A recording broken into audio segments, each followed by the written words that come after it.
Hello everyone. एक बार फिर से काफ़ी समय बाद आप सबके बीच में आने के लिए परमेश्वर के नाम को मैं बड़ा धन्यवाद देती हूँ। और आप सभी को एक बार फिर से मेरा जय मसीह की। प्रभु आप सबको बहुत बहुत बहुत आशीष का ले पाए।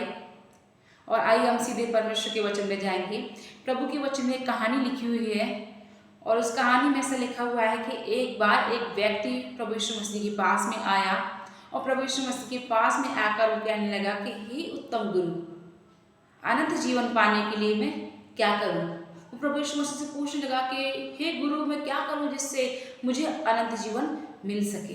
तो प्रभु यीशु मसीह ने उससे कहा कि व्यवस्था के बारे में तो तुम बहुत अच्छे से जानते होंगे कि व्यवस्था में कुछ आज्ञाओं को दिया गया है, तो उन आज्ञाओं को मान, जैसे कि तू व्यभिचार न करना, तो चोरी ना करना, तो किसी की धन का लालच न करना। ऐसे प्रभु यीशु मसीह उसको शिक्षा को देने लगे और कहने लगे अगर तुम सारी आज्ञाओं को मानेगा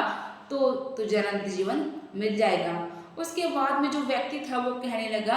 लेकिन प्रभु इन सारी चीज़ों को तो मैं लड़कपन से करता आया हूँ। वो कहने लगा, प्रभु जो बातें आप मुझे करने के लिए बोल रहे हैं, जिन कामों को करने की आगे आप मुझे बोल रहे हैं, उन कामों को मैं बचपन से,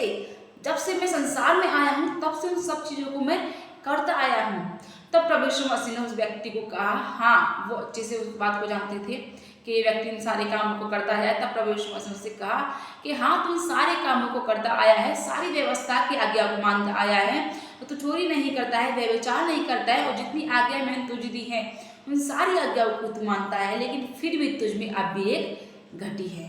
प्रभु ने कहा तुझ में एक घटी है और तू, तेरे पास में जितना भी धन है तू उसको बेचकर कंगालों को दे दे। और जैसे इस व्यक्ति ने सुना कि ये मुझे मेरा जो धन है उसको बेचने के लिए बोल रहे हैं, वो ऐसा लिखा है कि वो उदास होकर अपने घर को चला गया। इस कहानी से मैं और आप सीखते हैं कि प्रभु यीशु मसीह वास्तव में हमारे हृदय को जांचने वाले परमेश्वर है। हम मनुष्य को धोखा दे सकते हैं, संसार में बहुत सारे लोग के हम सामने हम दो चेहरों को लेकर आ सकते हैं, लेकिन प्रभु यीशु मसीह के सामने, हमारे परमेश्वर के सामने कभी भी हम दो चेहरे नहीं बना सकते हैं। जैसे वो व्यक्ति उनके साथ प्रभु यीशु मसीह के सामने आया और तब प्रभु ने कहा कि तुझ में एक घटी है, जिस घटी को परमेश्वर जानते थे, प्रभु यीशु मसीह जानते थे। और उस काम को छोड़ने के लिए जब प्रभु यीशु मसीह ने कहा, उस काम से सेपरेट होने के लिए जब कहा गया, तो वो उदास हो गया, क्योंकि वो जानता था कि मैं कभी भी जो धन है उसको दूसरों को नहीं दे पाऊंगा,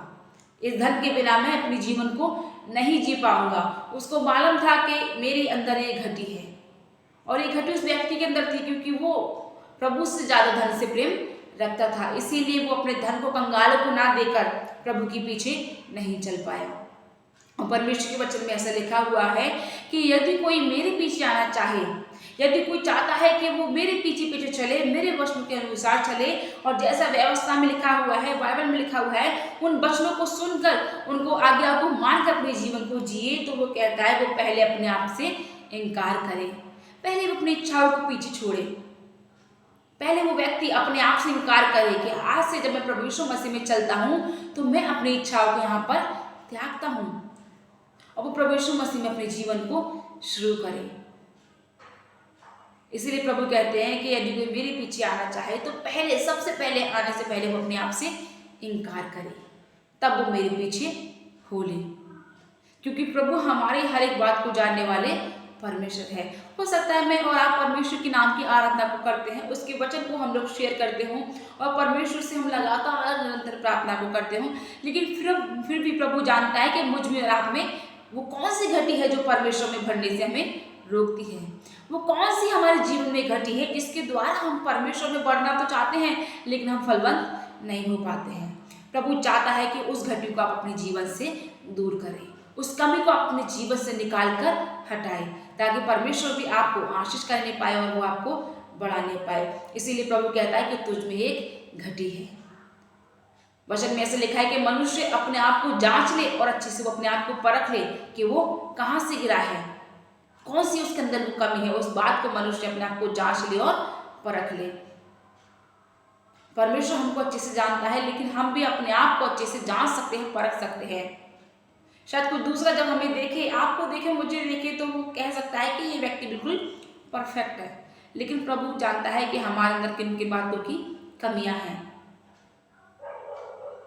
हर व्यक्ति में कुछ ना कुछ कमियां होती हैं, उन कमियों को प्रभु चाहता है कि वो दूर करे, क्योंकि परमेश्वर कभी भी अपनी महिमा को दूसरों को नहीं देना चाहता। अगर हम धन को लेकर अपने साथ में चलते हैं और पहला स्थान अपने धन को देते हैं, तो परमेश्वर कभी भी नहीं चाहेगा कि उस धन को लेकर प्रभु के राज्य में हम शामिल हो। अगर हम परमेश्वर से ज्यादा अपने संतानों से प्रेम रखते हैं और पहला स्थान अपने संतान को देते हैं, प्रभु को पीछे छोड़ देते हैं और कहते हैं पहले हम अपने संतान को संभालेंगे, तब समय मिलेगा, तब हम परमेश्वर के काम को करेंगे, तो परमेश्वर ऐसा कार्य आपसे नहीं चाहता है। अगर आप पहला स्थान अपने बिजनेस को देते हैं, अपने कारोबार को देते हैं, अपने रिश्तेदारों को देते हैं और प्रभु को आप पीछे रखते हैं और कहते हैं पहले मैं सारे कामों को कर लूं तब प्रभु के पीछे बोलूंगा, तो परमेश्वर आपसे ऐसी महिमा को नहीं चाहता है, क्योंकि परमेश्वर अपनी महिमा को कभी भी किसी को देना नहीं चाहता है। इसीलिए वो कहता है कि तुझ में अब भी एक घटी है। उस घटी को, उस कमी को हमें अपने जीवन से दूर करने की जरूरत है और अपने संपूर्ण हृदय से पूर्णता के साथ में प्रभु के राज्य की महिमा करने की जरूरत है, परमेश्वर के कार्य को करने की जरूरत है। तब परमेश्वर कहता है कि हम अनंत जीवन के वारिस होने पाएंगे और वो आपको और मुझे एक अनंत जीवन देगा। इसीलिए हम अपने आप को जांच ले और परख ले कि वो कौन सी कमी है जो मुझे और आपको अनंत जीवन से दूर करती है।